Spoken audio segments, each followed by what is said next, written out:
एका पालकांनी शंका विचारली आहे की बाळाला ताप नाहीये पण खोकला असेल तर काय करावं.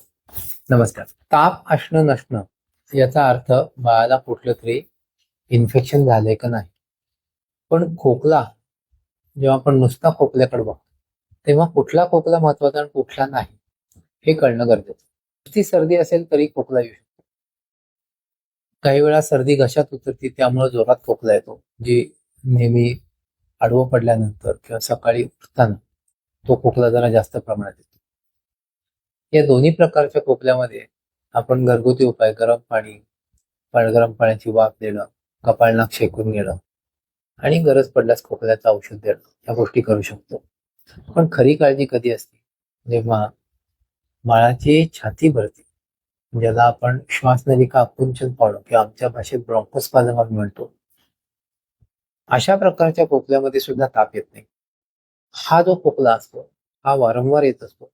आपल्याला बाळाकडे बघून लक्षात येतं की त्याला खोकताना त्रास होतोय.